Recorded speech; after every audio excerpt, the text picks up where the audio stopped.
Hai Kiddy Parents, kita mengenal sakit kepala migrain headache.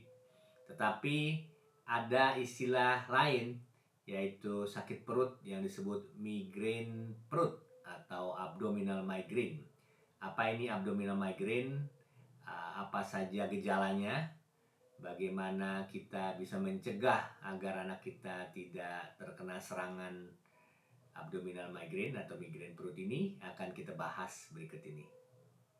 Abdominal migraine atau migrain perut dikenal sebagai sakit perut yang hebat pada anak.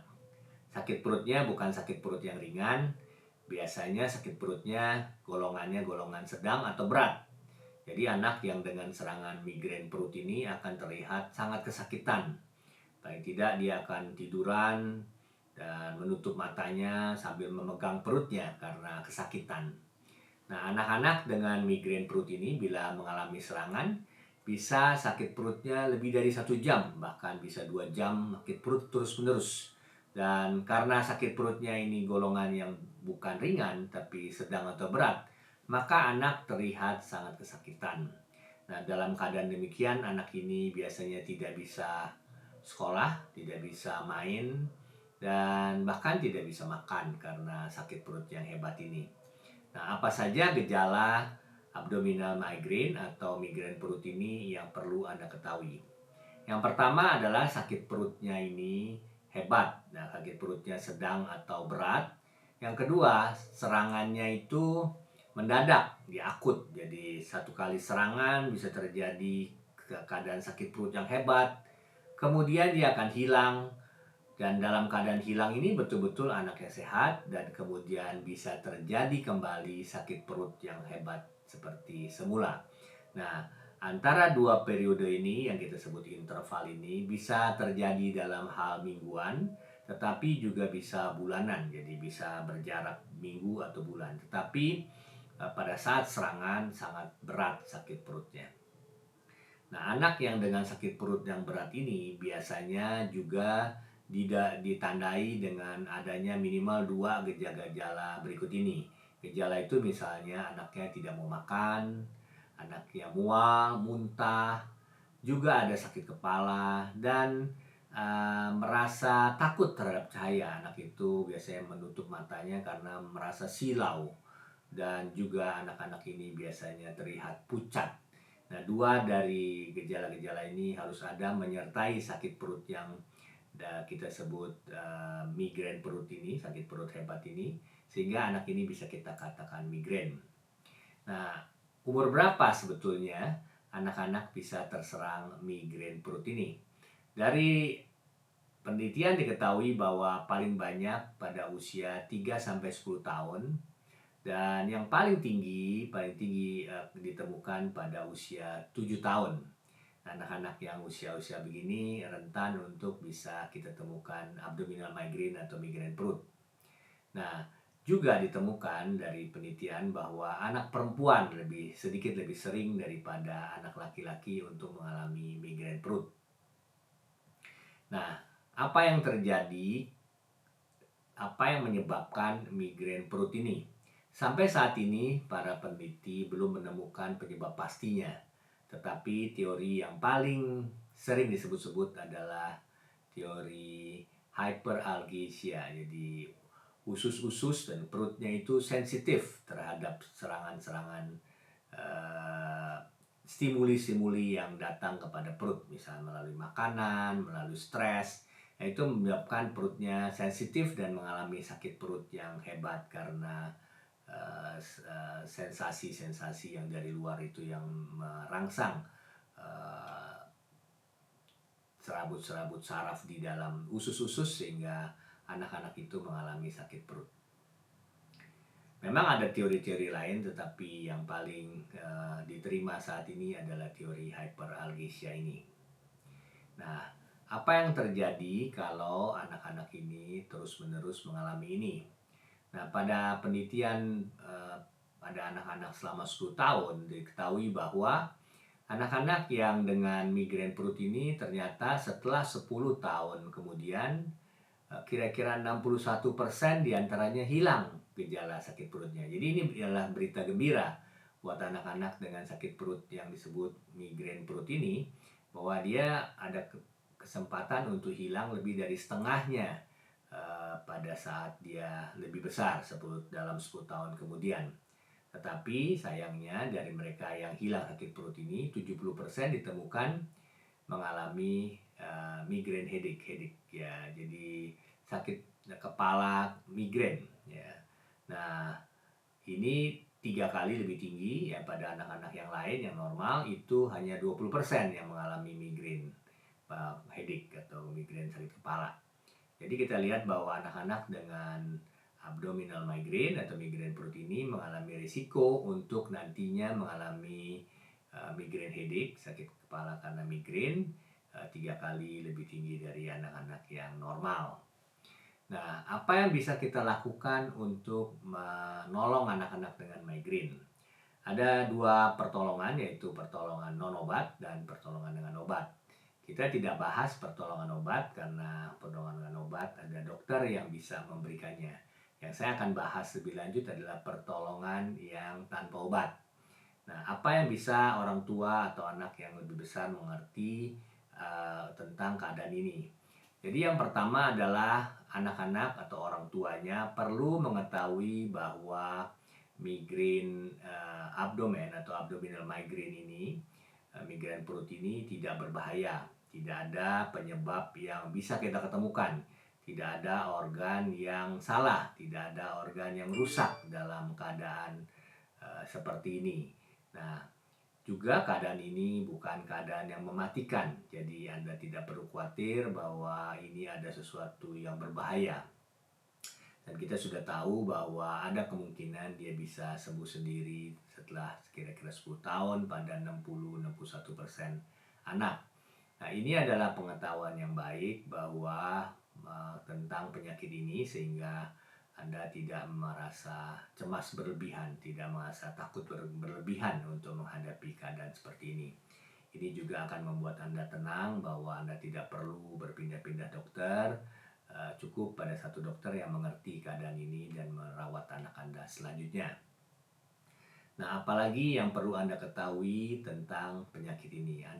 Kadang-kadang ada orang tua yang mengatakan, ini anak saya buat-buat nggak dokter? Apakah dia bersandiwara nih supaya dia nggak sekolah? Bukan. Memang keadaan seperti ini betul-betul sakit perut. Dan apalagi pada migrain perut ini sakit perutnya hebat. Anak betul-betul tidak bisa melakukan kegiatan yang biasa dia lakukan. Dan tidak sekolah itu bukan karena dia tidak mau sekolah, tapi memang tidak mampu sekolah karena menghadapi sakit yang hebat ini.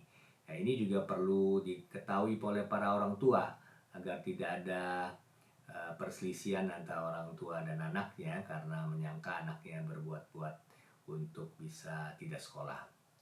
Nah, hal yang lain yang perlu orang tua ketahui, bahwa kalau anak-anak besar bisa mengetahuinya sendiri dan bisa mencegahnya, adalah kita perlu tahu apa yang bisa mencetuskan serangan migrain perut. Migrain perut ini kita tahu ada berbagai hal yang dapat menyebabkan serangan. Yaitu yang pertama misalnya cahaya. Cahaya-cahaya yang terang, terlalu terang, atau cahaya lampu-lampu yang berkedap-kedip kadang-kadang bisa mencetuskan serangan migrain perut ini. Nah, karena itu hindarilah untuk melakukan kegiatan untuk anak-anak yang mengalami migrain perut ini. Jangan sampai menggunakan cahaya yang terlalu terang atau berada dalam lingkungan dengan lampu-lampu yang berkedap-kedip dengan cepat. Nah, karena ini bisa menyebabkan sakit perut. Hal lain yang bisa menyebabkan sakit perut adalah bila anak ini dalam keadaan stres. Stres yang dimaksud adalah stres dalam menghadapi sekolah atau stres dalam rumah tangga, dalam keluarga. Perselisihan antara saudara, atau ada stres yang dari orang tua, atau ada stres dari lingkungan sekolah. Misalnya stres dengan teman, atau stres dengan guru, atau juga stres karena pelajaran itu sendiri.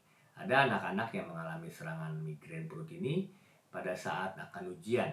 Nah, bila kita mengenali bahwa ini stres bisa menyebabkan migrain perut, serangan migrain perut, maka kita perlu cari cara untuk mengurangi stres ini pada anak yang dengan demikian. Misalnya saja anak-anak yang stres karena ujian, anak-anak itu perlu dipersiapkan jauh-jauh hari sebelum menghadapi ujian, sehingga pada saat betul-betul akan ujian, anak itu sudah siap dan tidak perlu stres lagi. Stres sedikit tidak masalah, tapi stres yang hebat yang bisa mencetuskan serangan migrain ini. Hal lain yang bisa menyebabkan serangan migrain adalah bila ia kurang tidur atau pola tidurnya terganggu. Anak-anak ini biasanya tidur terlalu malam atau kurang tidur, misalnya menghadapi ujian atau dia sedang asik bermain sehingga lupa tidur. Dan anak ini kalau lupa tidur, kurang tidur, bisa terjadi serangan migrain. Karena itu anak-anak dengan migrain perut ini perlu diatur hidupnya agar tidurnya itu cukup, jangan sampai ia kekurangan tidur yang bisa mencetuskan serangan migrain perut. Apalagi yang bisa menyebabkan serangan migrain, yaitu bila anak ini berpuasa terlalu lama. Pada anak-anak tertentu, bila ia lama tidak makan, dia bisa mengalami serangan migrain perut. Jadi anak-anak ini perlu diatur untuk makan secara teratur. Kalau terlalu lama puasanya, terlalu lama tidak makannya, bisa mencetuskan migrain perut juga. Nah, ini adalah keadaan-keadaan yang perlu diatur agar anak-anak itu makan secara teratur dan tidak mencetuskan serangan sakit perut. Apalagi yang bisa mencetuskan serangan migrain perut. Nah, kita tahu ada makanan-makanan tertentu yang bisa mencetuskan serangan migrain. Misalnya itu makanan-makanan yang asam-asam ya. Makanan-makanan yang asam itu bisa mencetuskan serangan migrain perut. Makanan yang bersoda, minuman yang bersoda, yang bergas-gas itu juga bisa menyebabkan serangan migrain. Makanan atau minuman yang lain, misalnya minuman atau keju kadang-kadang bisa menyebabkan serangan sakit perut migrain ini. Kopi juga kita kenal bisa menyebabkan serangan migrain. Dan yang lain adalah perasa, penambah rasa makanan, misalnya ada makanan yang mengandung MSG, snack-snack yang banyak MSG-nya, ini juga bisa menyebabkan serangan migrain. Makanan-makanan yang diberikan zat pewarna juga bisa menyebabkan serangan migrain. Nah, ini makanan-makanan yang kita perlu tahu dan kita perlu cegah. Kadang-kadang terong juga bisa, jamur-jamur tertentu bisa menyebabkan serangan migrain. Orang tua perlu mencatat hal-hal yang bisa menyebabkan serangan migrain sehingga kita bisa mencegah keadaan ini terus terjadi pada anak kita, sehingga anak kita tidak mengalami serangan migrain yang terlalu sering. Memang untuk mengatakan migrain itu kita perlu tahu bahwa serangan migrain itu biasanya terjadi minimal 2 kali dalam 6 bulan. Jadi ini adalah dokter memerlukan informasi ini untuk membuat diagnosis migrain ini. Dokter yang akan melakukan diagnosis tentu harus memikirkan kemungkinan-kemungkinan lain. Dan bila ia sudah menyingkirkan ini dan benar migrain, maka Anda bisa yakin bahwa ini adalah migrain perut dan tidak perlu melakukan pemeriksaan-pemeriksaan yang banyak untuk melakukan pencarian diagnosis.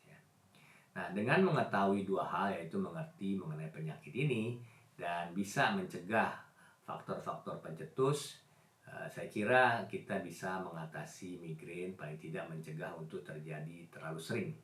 Nah, pada keadaan-keadaan yang tetap terjadi serangan migrain, di situ Anda memerlukan dokter, terutama dokter anak, konsultan gastrohepatologi, dokter pencernaan dan hati anak bila ada di tempat saudara, dapat membantu anak-anak yang dengan keadaan migrain perut seperti ini.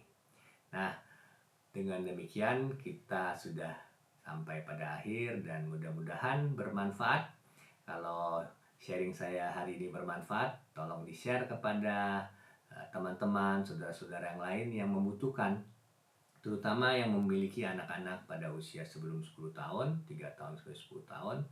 Dan jangan lupa Anda yang belum subscribe pada channel saya, subscribe dan tekan tombol lonceng agar kita bisa ketemu pada episode berikutnya. Sampai jumpa, sampai episode yang akan datang.